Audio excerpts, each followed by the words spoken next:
Hey everyone, Ivar the Black here today. Today I thought that I would go through the process of how I make a rattan sword. I think that this is a thing that lots of new fighters maybe overlook or aren't taught as well as they could be. The idea being, well, let's just get a weapon in your hand and we'll get you out there and we'll get you fighting. But maybe give us some thought to what works for you and some of the techniques that you can use to build one of these rattan swords. So I'm going to show you how to make my rattan sword. I'm not saying it's the only way to make a rattan sword, and I'm not even saying it's the best way to make a rattan sword. I am saying it's the way that I make them, it's the way that I like them. So I'll go through the process of from a raw stick of rattan to a finished product. So I'll show you how to make, how to plane it, or how I like to shape it, how I like to shape the handle, how I like to make the thrusting tips, how I like to tape them up, how I like to put the basket hilts on, and how I like to put the trigger on, the thing that holds it to my hand. So yeah, without further ado, let's get going. Okay, so the first thing we have to do is, I like to plane down rattan that's, I think, too thick. So this is a really thick piece of rattan. It's too heavy to swing and it's too fat to get a good grip on, and so I like to plane it down so it's, in my preference, I like 1.25 inches planed, and then, you know, reasonably thick, reasonably long, because I like a nice oval sword shape to sort of start with. So there's lots of different ways to plane a sword, or a piece of rattan, as it were. The way that I like to use is with a power planer. Some guys like to use a table saw. I never got the knack of that. Other guys like a draw knife. I never got the knack of that. Some guys like to use a jigsaw, and that never made any sense to me. So a long time ago, I bought a power planer, just a hand one. I'll show it to you in a second. And I think it's well worth the investment. I've planed dozens and dozens of swords with it, and I think it's probably the fastest way to go. So I'm going to go grab it, and I'll be right back. Okay, so here I've got my power planer. Nothing fancy here. I think it was probably a Home Depot special, Black & Decker. Just has like a rotating blade at the bottom here. I've got it set to its, to take the biggest chunk it can, just because that seems to be the best for rattan. Rattan's a bit wavy. So, yeah, it's a kind of a dangerous thing, so you got to keep your hands clear. You got to wear eye protection. It's pretty loud, so I wear ear protection. And yeah, it's planed 1 or 2 pieces of wood and dozens and dozens of sticks of rattan. So I'm going to get this thing going here.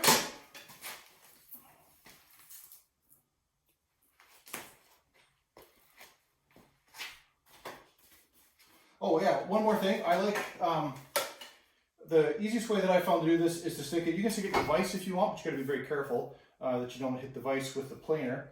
I like this old workmate workbench thing. It's got a little kind of a vise thing here. It's got grooves cut in here and in here, so it's easy to grab a round piece of rattan or something right in sort of in the middle. And yeah, this thing has got to be 30 years old. I've had it forever.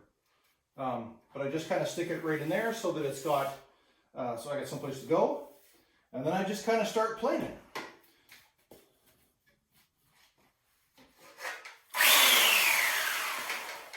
So I just do, you know, sort of nice even swipes at it until it looks like, I know, I'm sort of 2/3 of the way there. I'll show you in a sec.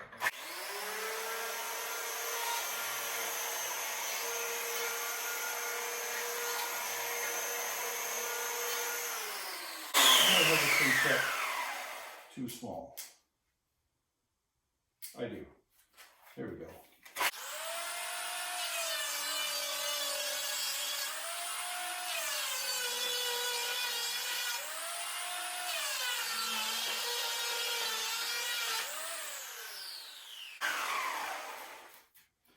So I've got this set up to take off 1/16 of an inch, and I did 3 swipes, so that's approximately 3/16. Then I flip it over, making sure that I do it, you know, so that the flat is on the bottom. And I do it to the other side.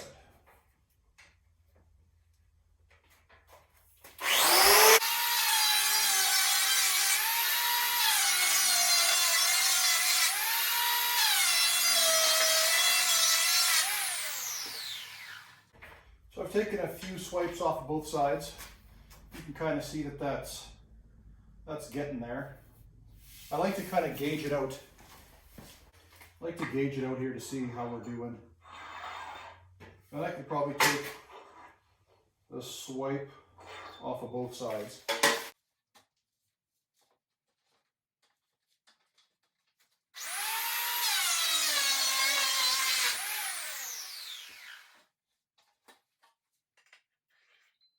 Just at the tip there.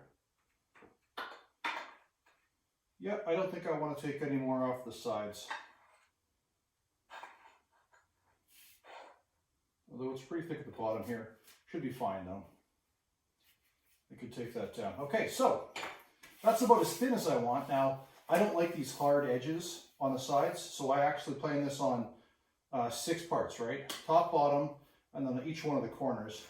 Just so I can get a nice, closer to a nice oval shape as my sort of starting point to build that sword.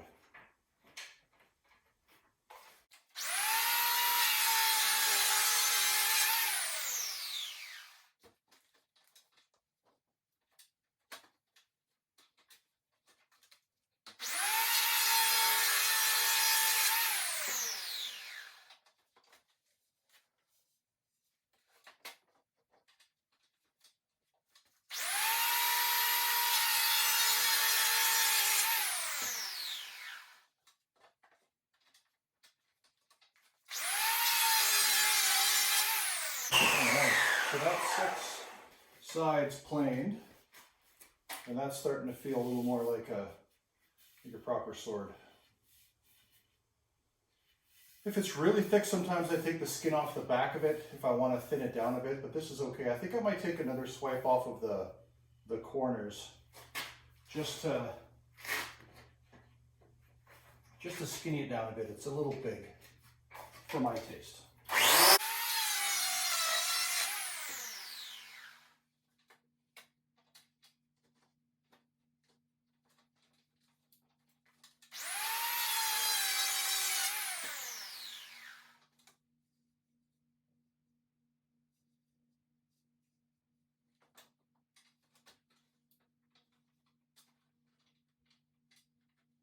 So what I'm trying to do here is leave the thickness at the thickest point alone and just take some weight off.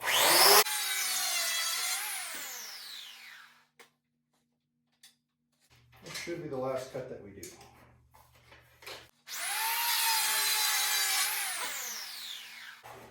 So that's an excellent place to start. So now that we've planed it up, I guess I can take those off. So now that we've planed it up, we can go over to the vise and stick it in there and start kind of sanding down some of these sharp corners. You might be wondering what happens if you take too much off. And if you take too much off, well, that's just a bit of a hard lesson to learn, because if you take way too much off, you can't even really build this side up with tape. So it takes a bit of a touch to try to figure out exactly how much you want to take off versus how much you want to leave on. It's all a personal preference thing. I've been at this for 30 years, and so I got a pretty good idea of what I like in a sword. But yeah, I guess maybe a few words on why I started with planing. Some guys like to cut off exactly, all their swords are 35 inches, for example. I'm more of a cut the, like, you know, it's in a sword shape. I cut it off to be about 38 inches maybe, and then plane it down and see how it feels. Maybe it wants to be a long sword, maybe it wants to be a shorter sword if it's a little heavy. You know, I think the Rattan's kind of got a, I don't know, a bit of a way that it wants to be. Maybe that's getting too metaphysical, but sword making's different for everybody. Frankly, everyone kind of makes it a little bit different, and that's how I make mine. So, okay, I'm going to go sand this off. I'll meet you all over at the workbench. All right, welcome to my very messy workbench. Excuse the mess, we're between maids here in the garage. So yeah, what I'd like to do is sand this guy down a little bit now, make him nice and smooth and comfortable for the hand. And it just, I don't know, seems to feel better if it's a smoother sword. So it's got these sort of ridges from when I planed it. So I'm going to take, I don't know, a little bit of, I don't want to damage the rattan too much. So I shove a piece of leather in here. Stick this in here, and so, I don't know, I suppose some folks would like to use a power sander of some kind for this sort of thing, but I like to use this, I like to do it by hand for some reason. I don't know. It feels more like I'm working it, I guess, or something. I don't know. Anyway, so all I really do is just, this is some medium grit emery cloth. I just kind of, you know, create a ton of dust, but yeah, just sort of back and forth.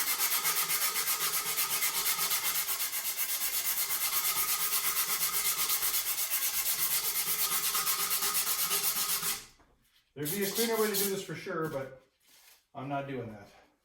Yeah, and so I just kind of like to have it, you know, not perfectly smooth all the way around, but just to take the hard edges off. So I'll do that. I'll probably speed up the video because no one wants to see this. It's a bit boring.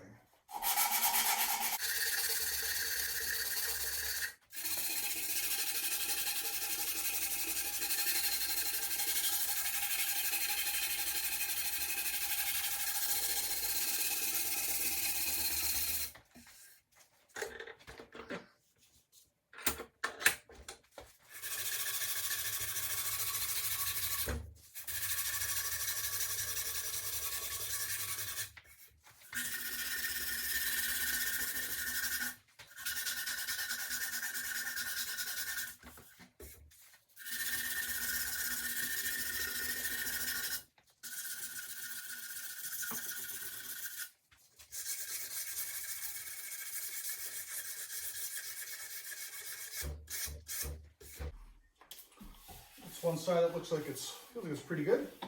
Flip it over, do the same thing to the other side.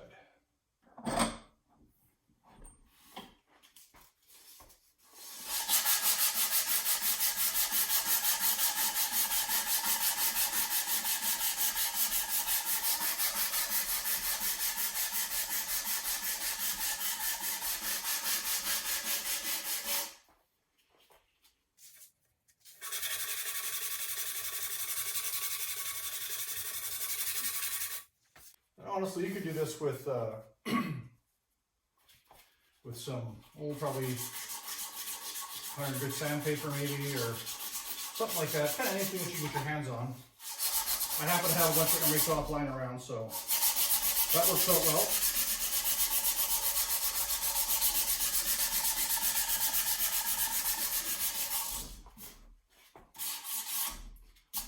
Something kind of nostalgic to me about the smell of rattan dust.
Last little bit to go. That's the sanding.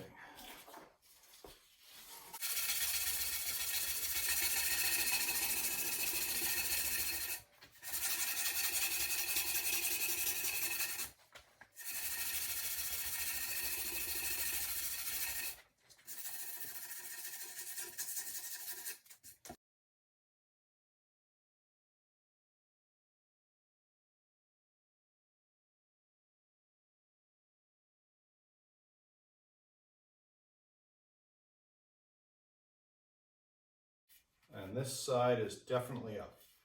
That's the way that's going to go. Okay, so I also like to round off the tip of the sword. Not round it necessarily, but take those corners right off of there. And for that, I just throw it on the belt sander for a little bit, just to ground those off. Not sure why I belt sand that part, but hand sand that part, but that's what I do.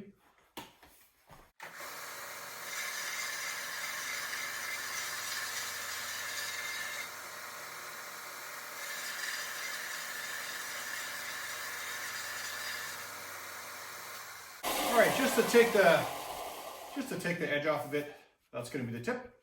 And so next is marking out where the handle's going to be and carving on the handle.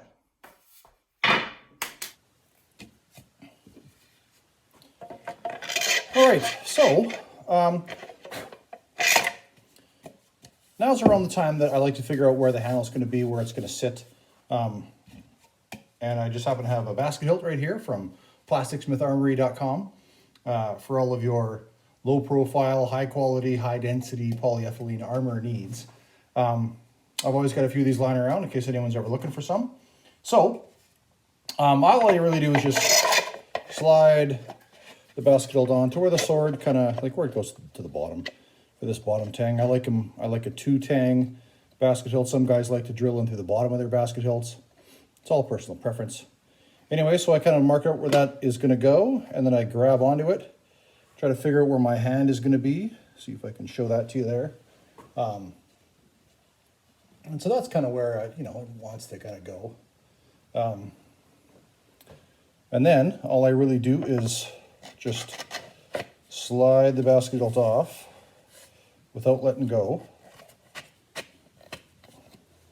Without letting go. And so that's where it wants to go. And so then I just mark this with a marker. Mark so that let's see if I can get in the camera there. Different camera. That's not much better. I mark where top of the hand's going to be, where the thumb comes around.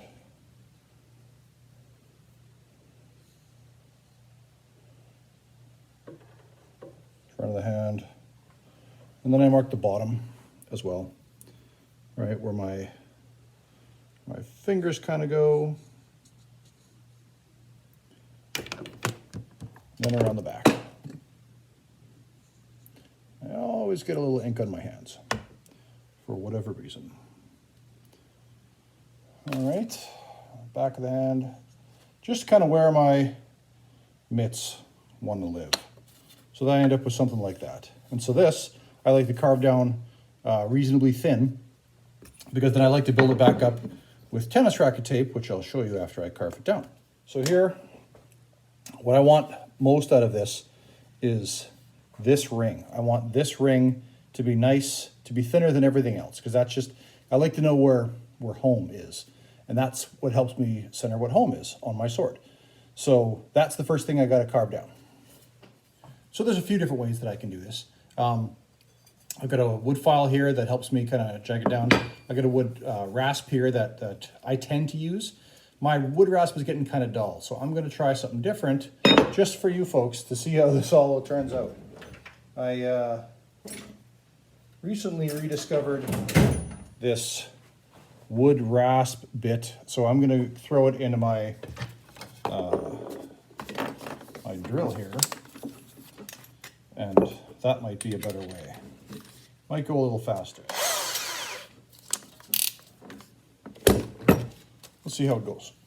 It's been a while since I've used it. I've made more swords with this wood rasp than I care to name, but let's see how this one goes.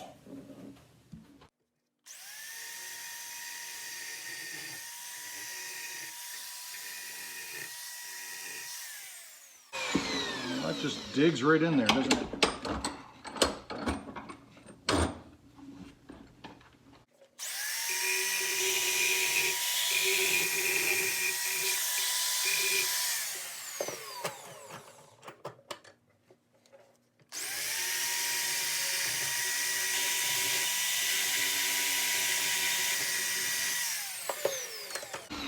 It's making a bit of a mess, but I think it's something that we can salvage here.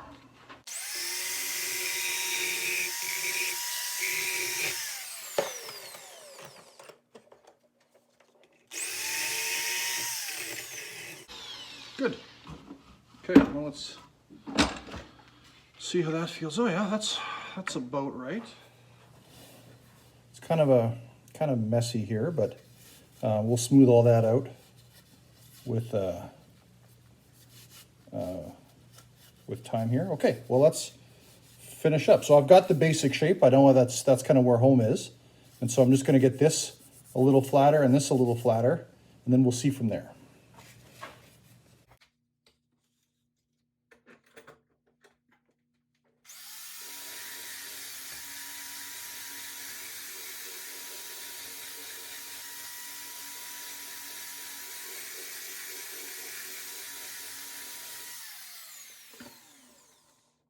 So this is more just touch than anything else.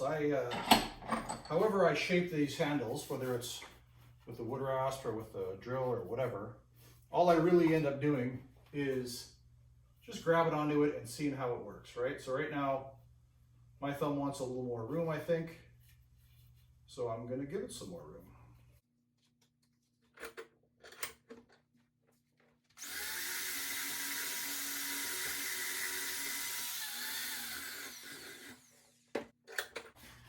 And this is the fiddly part about making swords. I was always kind of envious of those rapier guys because they basically get a sword and they have it for a long, long time. Whereas us rattan fighters, we have to rebuild these things, 10 times a year it seems. All right. I want more off the back here entirely. All back off of there.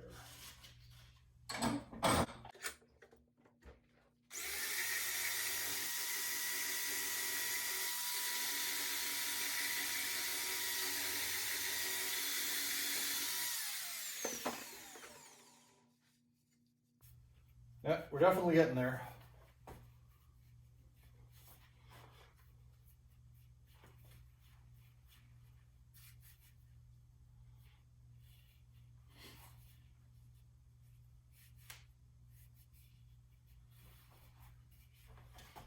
So you might be wondering, you know,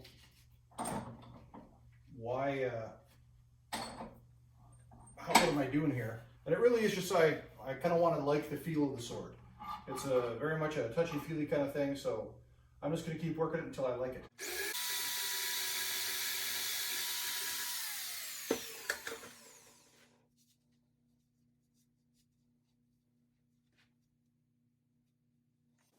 One of the things that I like to do is I like to leave this part pretty thick and then thin down these parts. So I like to have these two fingers have sort of more stick to grab onto than these two fingers. That's because that's a personal preference of mine. So I'm gonna take down this part.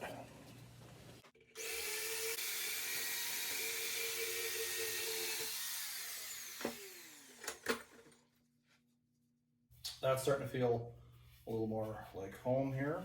This is, I think this part here for me is too aggressive, so I'll have to sand that down. But we're getting a lot closer to what I like to have here.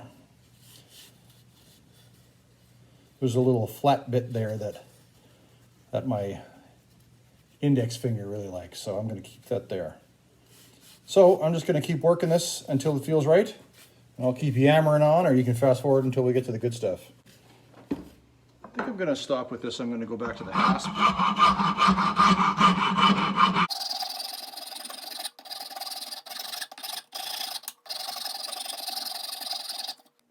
I think the hasp is quite a bit thicker than that little bit that I was using. That's why it feels so off.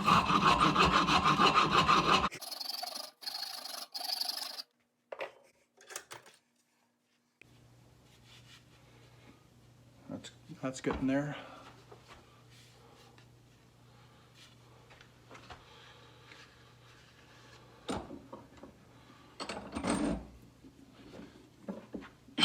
So for the fine tuning,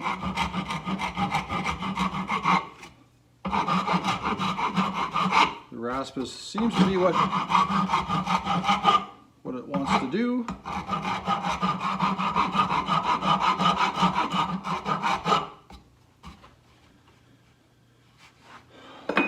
And then for the bulk stuff,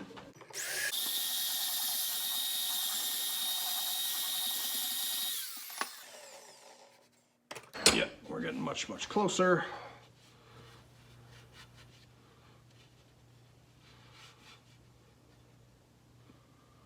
Just a little bit of work in the fingertips there, I think.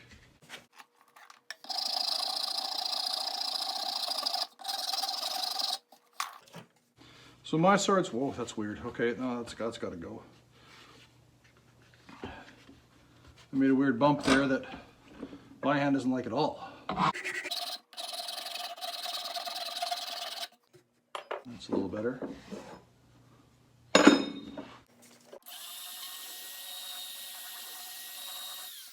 All right. Just about.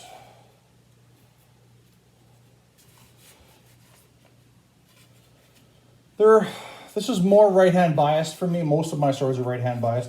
I can use them in my left. It's not that big a deal. My left, as my secondary hand, that I only occasionally fight single sword with, it seems, doesn't seem to mind this right-hand biased sword. So I think we're just about done. I'll get it maybe a little bit thinner, and then I'll smooth it out. No, maybe not. I think, well, I'm going to smooth it out and see how it fits. And the smoothing it out, I like to do by hand.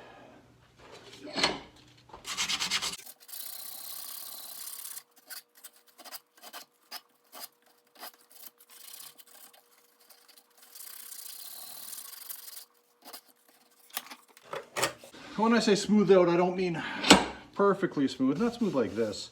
I just want, I don't know, I want it to be a little smoother underneath under the tape. Because that's, again, all personal preference. Funny thing about handles is that they are just about as unique as fingerprints, it seems. You give any kind of guy this sword handle, and this is a pretty generic one. It's not very aggressive in either way. It's got its own little bit of bits of characteristics, but it's the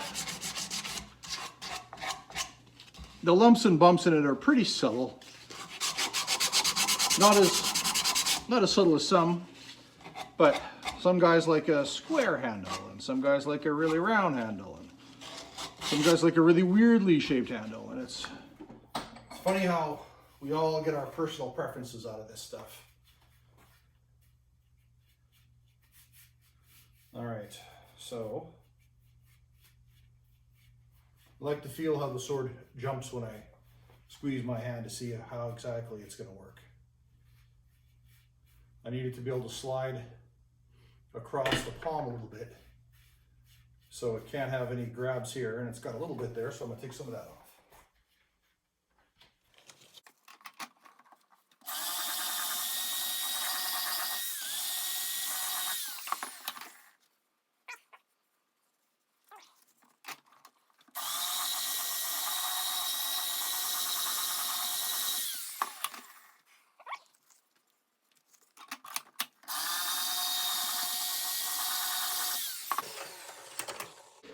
That's got to be close to done. Yep, that feels better. So now we smooth it out, and that will be the handle carved.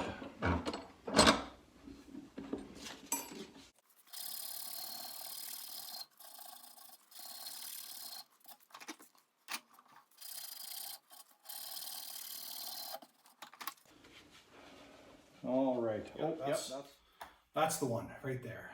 That feels great.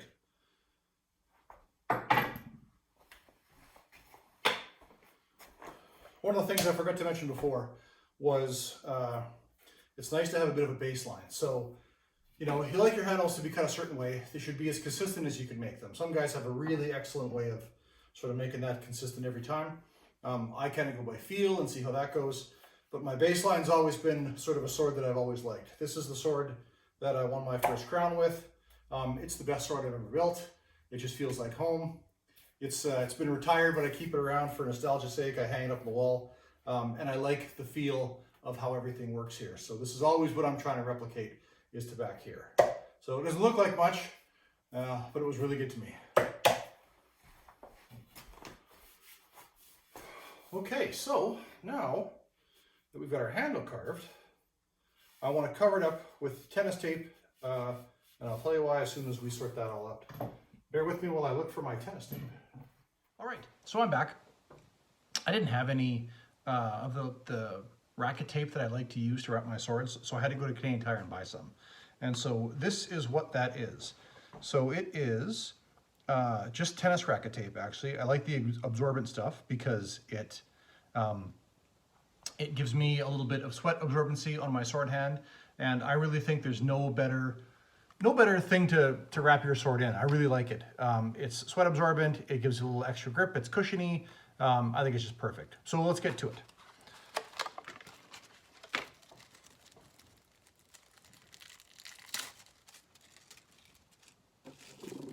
So like I said, you can get this stuff at Canadian Tire. I think it's about $6 or $7 for 3 rolls. This little thing here is actually the finishing tape, so we just put that aside, open it up, and I always wrap from the bottom up because that puts the joins where the tape wraps around the wraps. It makes them face downwards, so all of the pressure is always going to be sort of going down. As you swing the sword, your hand wants to naturally kind of, as the centrifugal force, it wants to fly out of your hand. So if the wraps were facing up, it would curl the tape down. So that's why we always start it from the bottom. So I basically I give it a little bit of, there's probably enough to do the whole thing, but I like to kind of overwrap it. I give it a bit of a little space at the bottom here, just because I like to have a little extra in case I get a little bit excited when I wrap the thing and I wrap it too much. And this is where the brackets are going to sit anyway, so it doesn't really matter. And I just kind of wrap it up.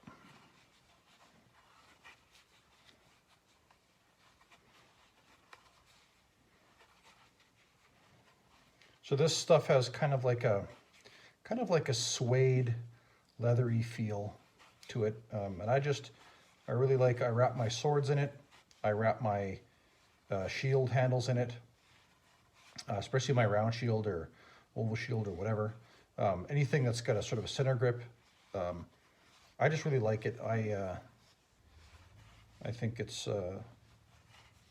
just great. It was actually the guy who I first saw use it was my squire Eric, and I mercilessly mocked him for it, thinking that, wow, what's the point? You want to feel your sword in your hand, and that was just crap. He was right. This is way better. I can fight without a glove, and I really like it. So you can see, I even though I left a little bit too much, I'm sort of short here. I need to go to about here, so I'm going to do this again. I'm going to go up a little bit, and I'm going to be a little more conservative on the wrap.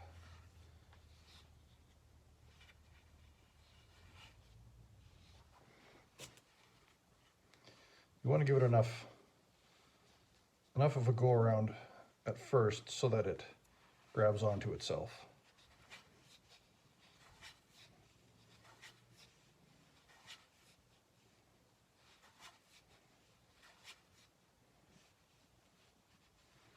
You can kind of see where I don't know if you can see it in the camera, but it leaves a little bit of a mark where your last wrap went, so you can kind of use that as a guide. And this is all, like everything else with sword building, just kind of a personal preference thing.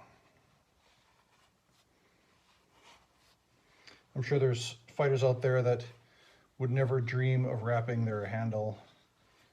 Some fighters really like to use gloves.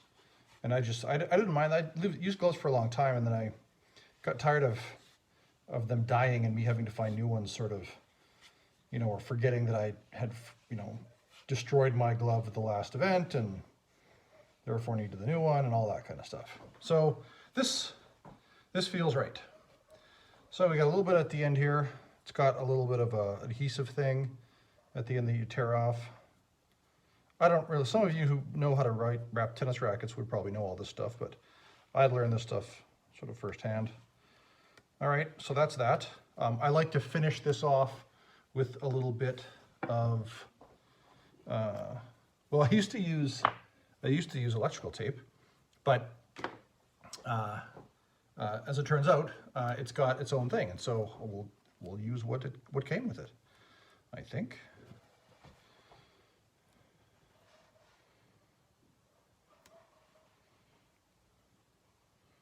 got a little adhesive back.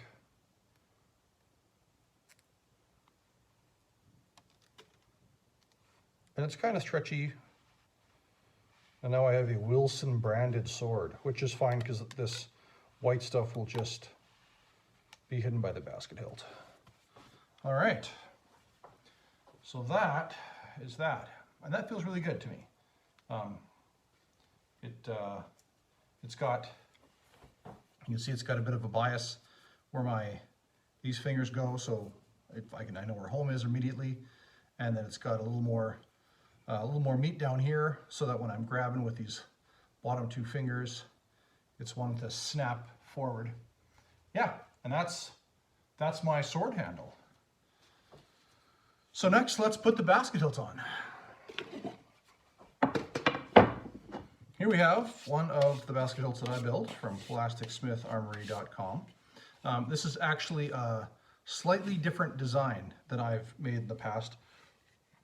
I'm experimenting with some new shapes, and so this will be sort of a trial run for that.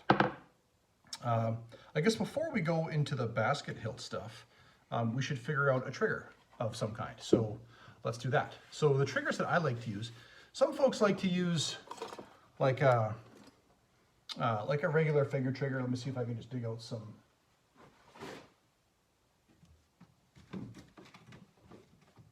So the stuff that I like to use is just nylon webbing.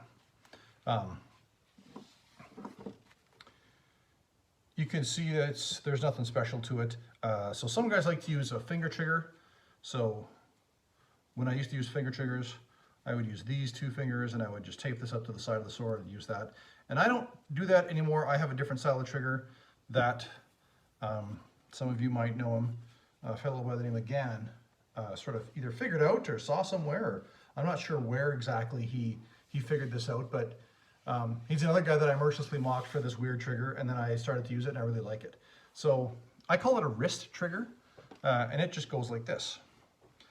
So I put one wrap just straight down the side of the whole sword, another one down here. Maybe that's a little short. That's basically it. Then I give it a little bit of needs a little bit of play. And I just know how long this is from playing with my style of half gauntlet and everything else, but that's the whole thing.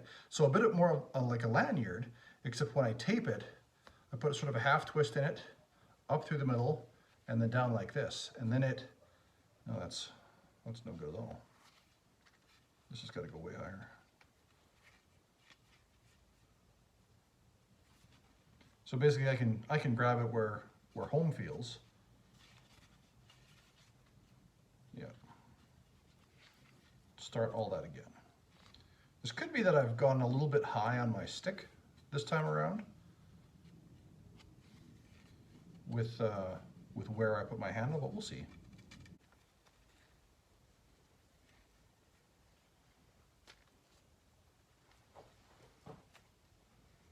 So that feels about right. So I'm gonna temporarily tape this on the side, just like this. Yeah, it seems that might be just a little bit long. I might have to cut the bottom of that off. We'll see how that goes. I thought I had measured it accurately against the basket hilt, but this is a bit of a different style of basket hilt, so that could be what's going on here.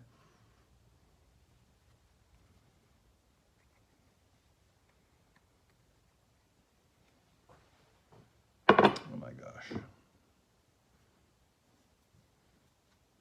You know, a more prepared guy would have all of this stuff sort of figured out and laid out before he went and tried to record a video, but nah, we're not going to do that.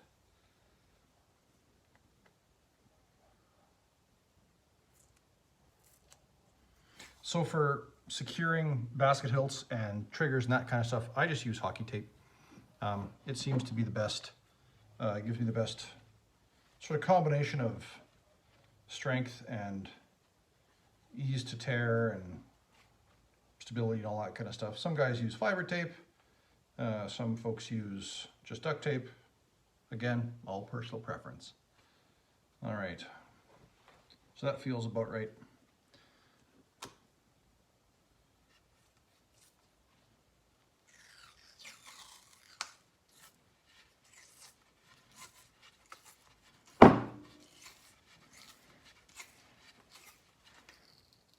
Okay, so the wrist trigger up and around so that I can't actually let go of the sword even if I wanted to. And what that gives me is a little extra spin on how the sword works. It allows me to really guide where the sword blade is with these fingers. So as the wrap comes around, I can reef on it, let go of it a little bit, fingers on the sword still, and guiding where the blade's going to be. But it just gives me a little extra. And who doesn't want a little extra? So I'm just going to dry fit my basket hilt on here, make sure everything seems good. That seems awful high to me, but we'll see.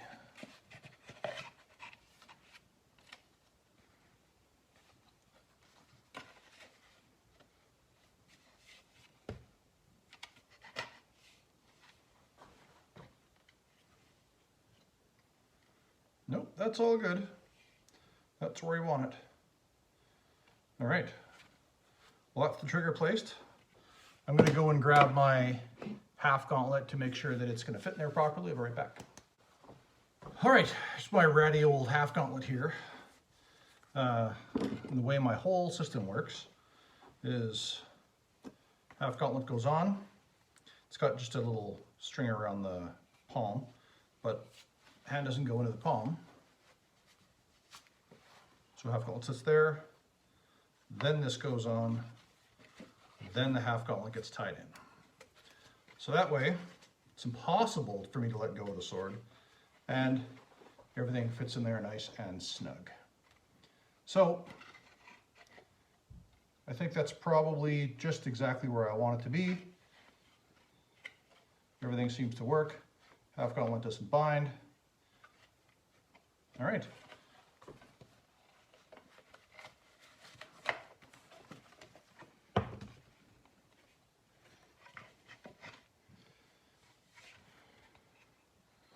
So I think it's time to put this guy on here. So like I said, top bracket, bottom bracket, and all I do is tape the thing on. Way back when I used to use hose clamps, and I got hose clamps, they break. They loosen over time, all that kind of stuff. I haven't used hose clamps in years to put my sword on. I don't see the point. So to tape and make sure that they stay on there, take a length, you know, whatever it is, 3.5 feet-ish there. Spin it around. All you hockey players know this from doing your sticks, but this is a thing I learned in the SCA because I never played hockey when I was a kid. So I wind it around into a piece of rope.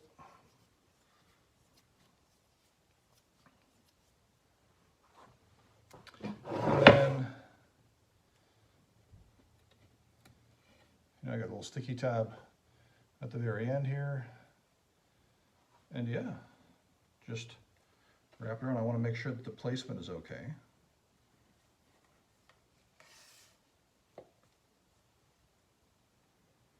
And just wrap it around. Grab it onto it pretty tight. It's got some sticky to it, so that's helpful.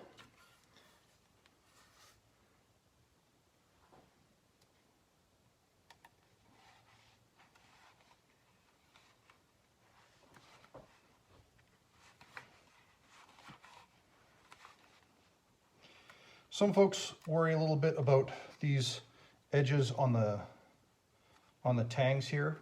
I've never seen them cut through this stuff, or if they have, it's been so slow a progression that the stick has been powdered out before it ever shows up. So we've got sort of one length. I like to go down one and up a little bit. I probably don't have enough here. I might, we'll see.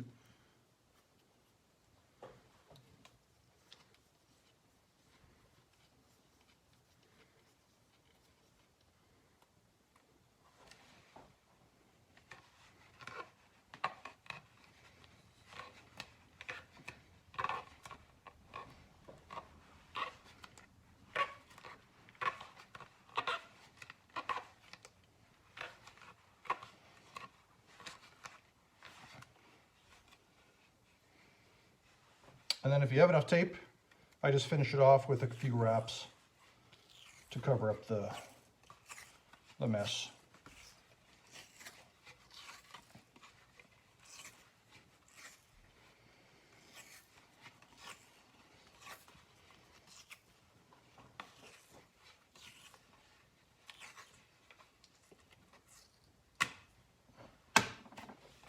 And there's the top of the basket hilt sorted out.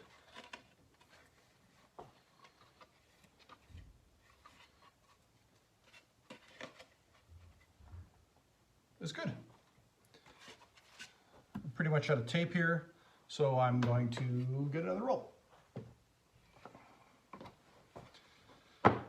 So, I don't know if you ever noticed, but on my basket hilts, the ones that I sell, I bend the bottom of the tang, the bottom tang up a little bit, and that just helps keep the tape where it's supposed to be.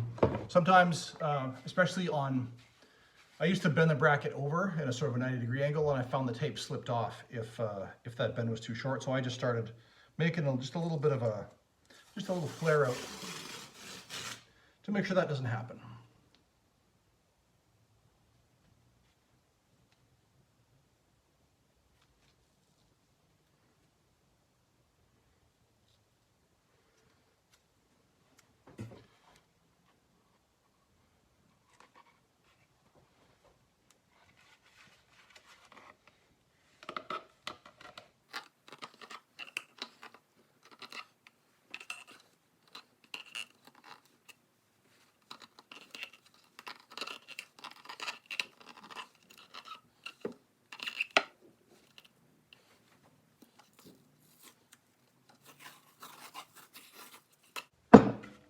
And there's the bottom. Basket hilt is on, solid, works well.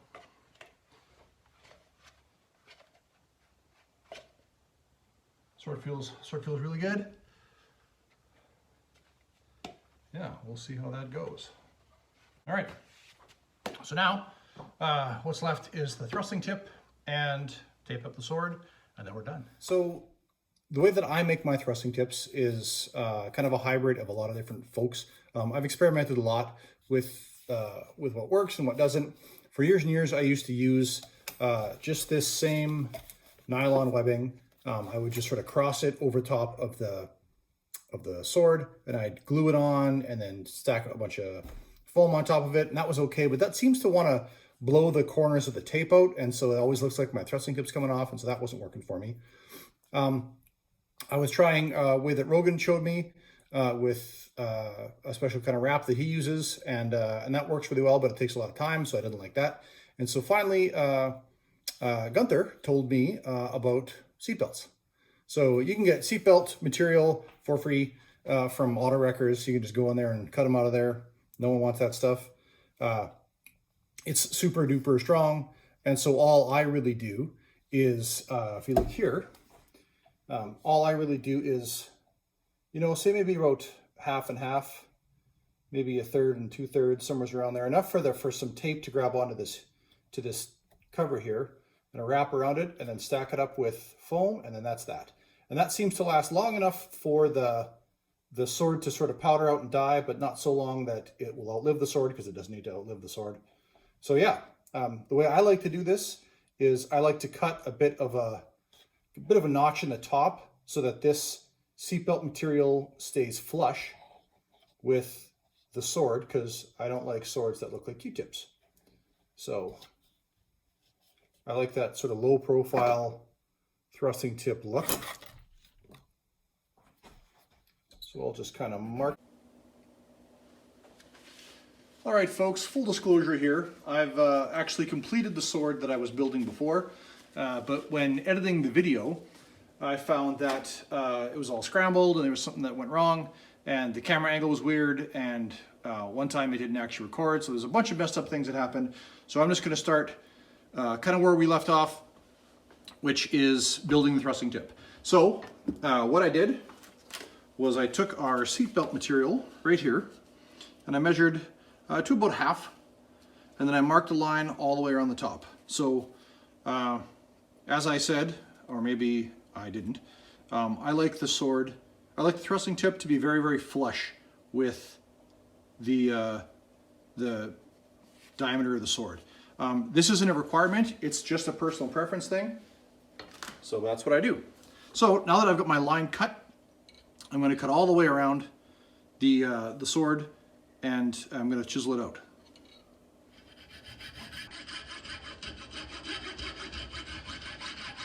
So maybe you can see, I'm just using a coping saw here. The blades, I don't know, maybe a few millimeters wide. And I'm going to basically cut to a blade depth.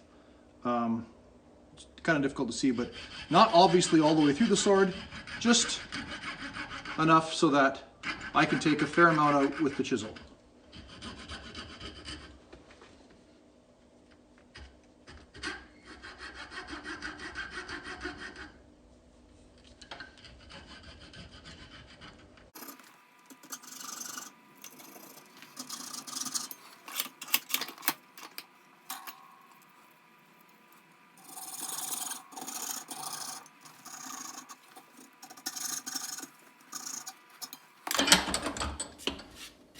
So that's that.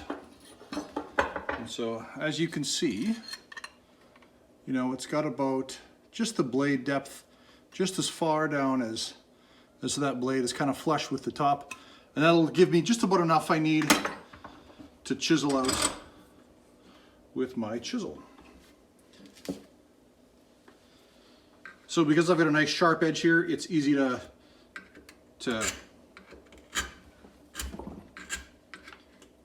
take out little bits and pieces of the tip of this rattan.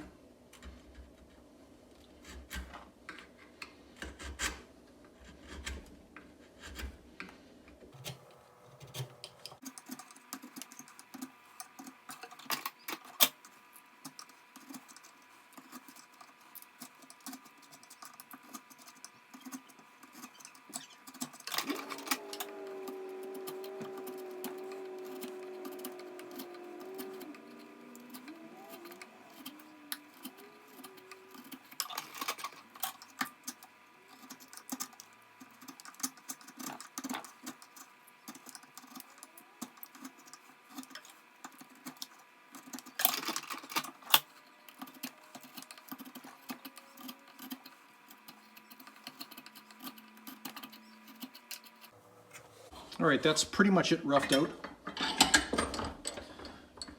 It's reasonably uniform around there, I think.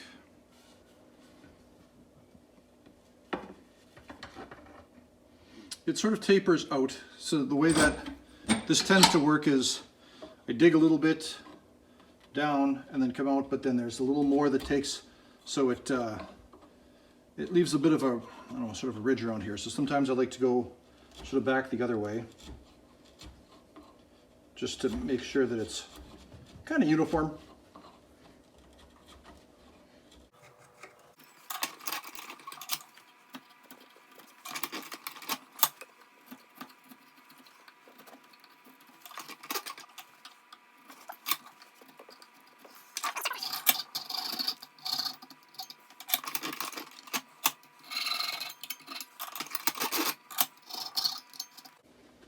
All right, I'm not sure if you can tell, but it's just a little bit more narrow in here than it is here. And I'm fine with that because I'm gonna put a thrusting tip on here, I'm gonna tape on the top, and I'm gonna put tape around here and then the seat belt. So it's gonna have a little more material around here than it does here, and in the end, hopefully we'll get a nice uniform sort of thrusting tip shape. All right, so here we've got, I just cut these little foam discs out of, I'm not even sure what kind of foam. It's a closed cell foam of some kind. It's very spongy. I recommend that you get the rubberiest foam that you can find, because rubber doesn't break down nearly as fast as that blue plastic foam does. Blue plastic foam will compress over time, and your thrusting tip will just not compress anymore, and that's no good. That'll fail inspection. So I cut these out of a sheet of, it's about 1/2 inch, a little less maybe, of this closed cell foam. I cut them out with a hole saw actually, because it's actually pretty easy. This is what I'm talking about when I say hole saw, and this isn't the same thing that I used to cut them out, but this is the idea. This thing just, so it doesn't, I thought maybe that it would tear the foam to bits, and it's a little bit ragged around the edges, but I'm sort of fine with that. So yeah, I'm just gonna take 3 of these guys, stack it up. That's, I don't even know how much that is. Plenty of compression there for a thrusting tip. So all I'm going to do is I'm going to make a little pocket over top, and then I'm going to tape it around here, and then I'm going to put the seatbelt around it and tape it all up. So let's see how that works. So in the past, I've taken these and I've actually glued them together with contact cement, and I don't really think that's necessary anymore now that I've sort of come to realize it. All I really do is, without making sure that the foam isn't compressed, I just loosely tape them together, because all this really has to do is hold its shape until I tape it to the sword. So I just go around a few times, kind of twisting as I go, so that it's all enclosed in a pocket.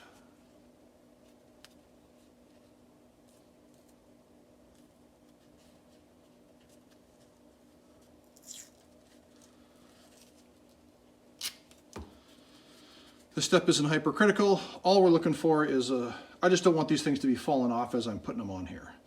So that's our pocket of foam.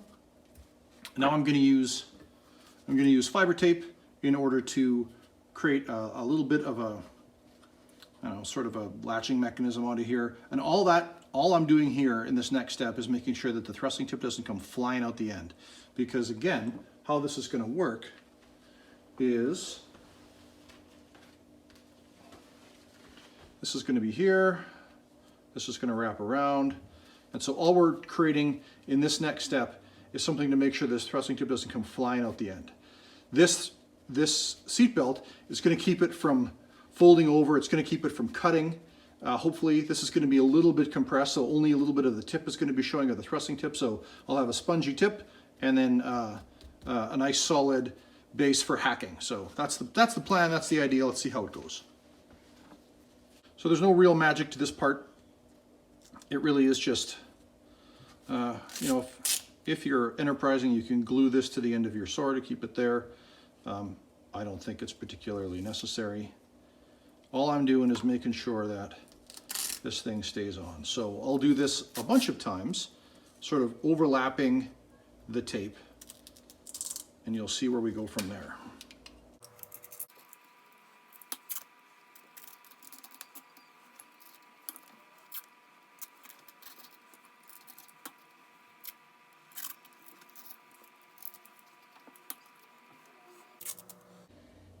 So there's like 1, 2, 3, I think 4.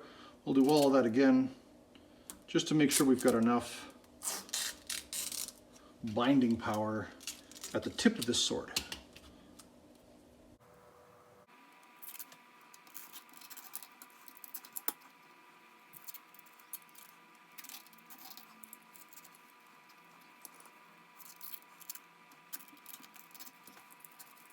All right, so there's our sort of pocket. All I want to do now is wrap strapping tape around here so that it will act as a way to hold everything together on here. And again, just keep this thing from flying out the top.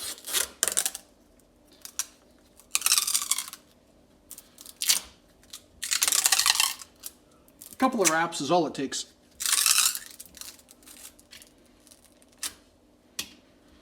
All right, so that's pretty solid. That's what we want. Now, it's time to take a little bit of seatbelt material and dry fit it all together.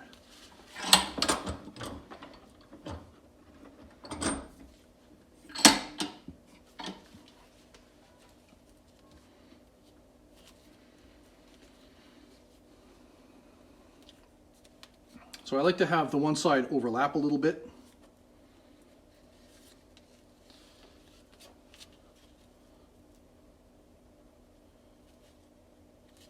So that just means, right about there. Take that, cut it off at length.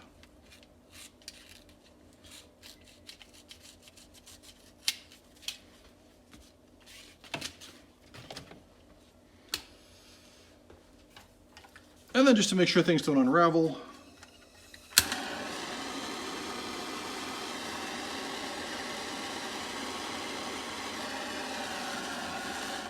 Just burn the edges a little bit.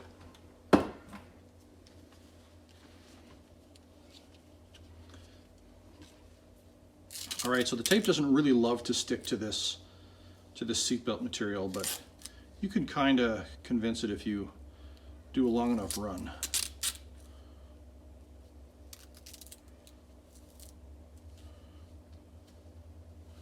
So that's where I start. That's where it's going to go. I like to have a run sort of all the way around.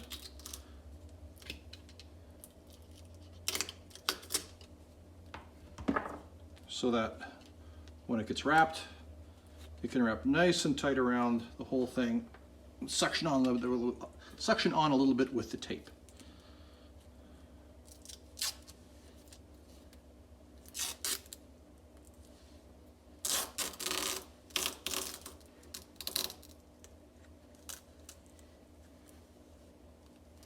All right. Make sure everything is snug, and then just pull it nice and taut.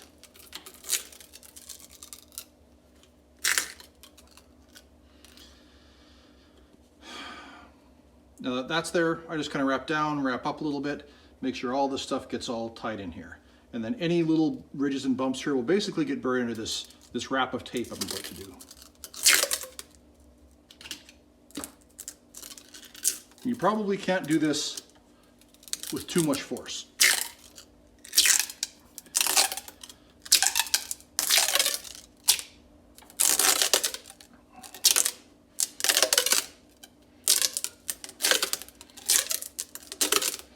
Once you get, so my rattan ends right about here. Once you get past here, I'm not doing so hard because I don't want to compress this. I don't want to squeeze this foam. I want this foam to be nice and pliable.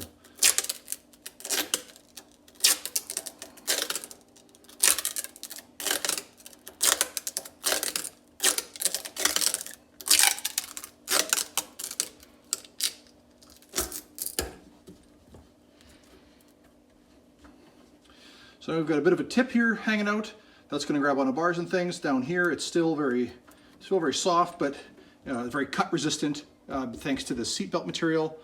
And yeah, all we got to do now is finish it off with a little bit of hockey tape.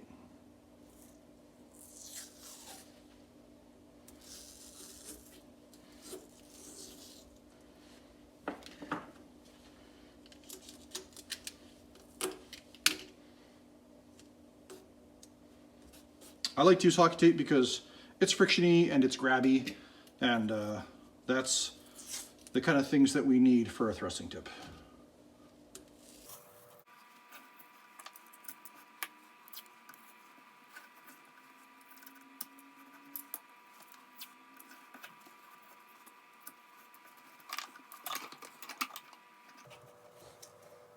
That's all of our downwards wraps, and then I just kind of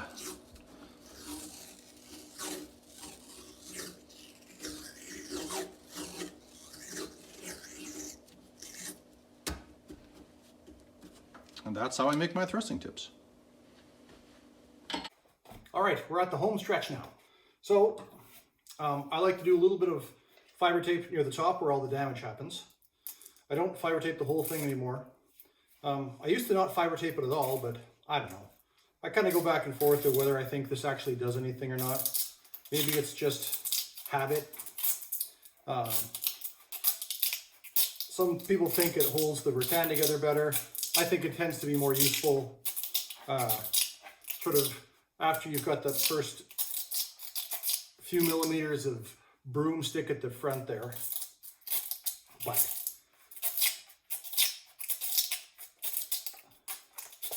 this sword feels just a little bit on the light side. I think the rattan isn't very, very dense. So this will give it a little more protection, give it a little more weight at the tip. And I think that's about all we need.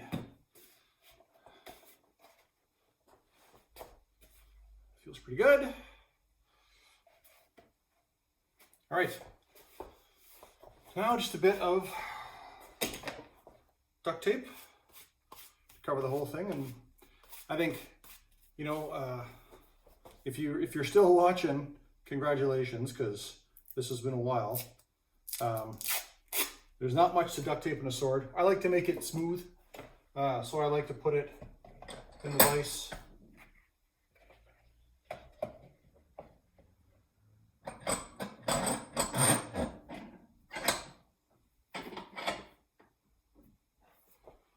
So that I can kind of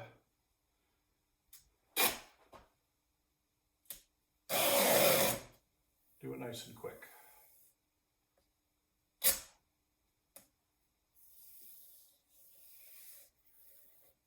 I don't put a whole lot of tape on swords.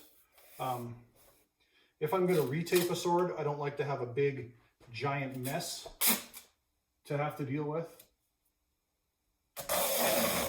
of layer after layer after layer of tape.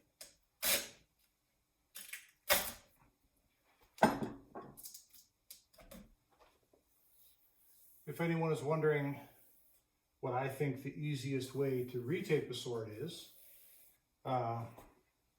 just real quick, I take like an Olfa knife and I just run it like kind of over top of a garbage can, and just flat enough, like I use these black blades that are super duper sharp, just flat enough so I'm not taking any rattan off, I'm just taking tape off, and it goes really quick. I don't bother trying to pick it off. After the sword gets beat up, it just takes too long. So that's what I think the easiest way to retape swords are, but I don't retape too many swords. Retaping is a thing that we always used to do.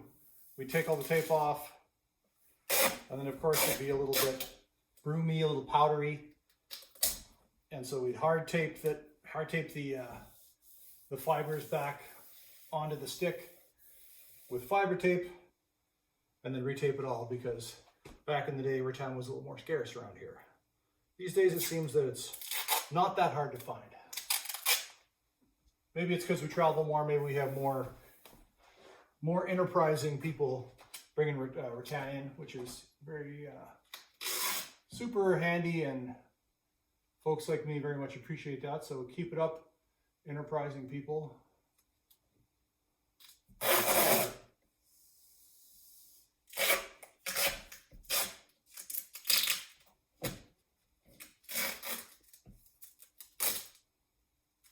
Oh, I hate it when it wrinkles. There's nothing worse than a wrinkly sword. Quotable quotes from Ivar's stick making class.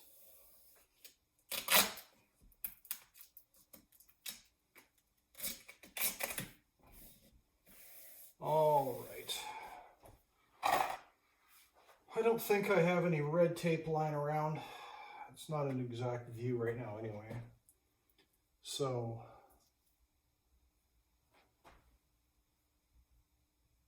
normally I would use some kind of red tape to mark the edge so that it's red on the edge and a different color up top. Folks like that. It's a little unclear to me whether a thrusting tip has to be a contrasting color to the edge marking tape. Last I read the rules, it said contrasting color, but in any case, we're going to use black and black, and I'm just going to let folks know that I have a thrusting tip. I like to use Gorilla Tape for the edge marking tape, if I can, because it seems to be a little thicker and deals with a little more punishment. A little extra added layer of protection, if you will.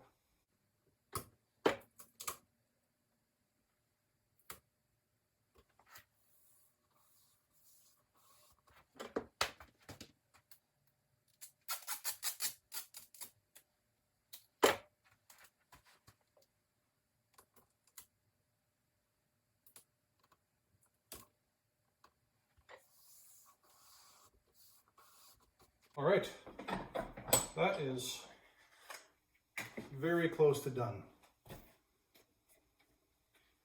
It's a little bit ratty at the bottom, and it's a little bit ratty at the top, and so I like to just finish it off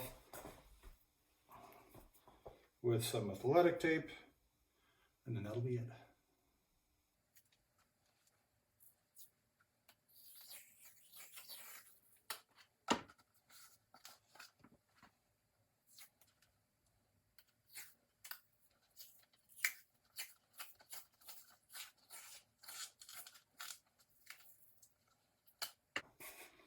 And that, as they say, is that. Let's see how it works. All right, so here we have our finished product. One rattan sword, one new sort of style basket hilt, a little bit of a different shape than what I normally sell. Just testing it out. 2 tangs, thrusting tip at the end, nice and soft and squishy to grab onto face grills and nipple rings and all kinds of other stuff. Yeah, it seems to work good. I like the feel of it. It seems to want to flip a little bit, which is good. I like swords that flip. Yeah, I'm not sure what else to tell you. That's how I make my swords. So thanks for watching. Thanks for paying attention. I hope that you found something useful in it. And feel free to let me know however you can if you've got tips for me and how you make your swords, because I'm super interested in all this nerdy sword fighter stuff. It's what keeps me going. So thanks for watching, folks. Take care.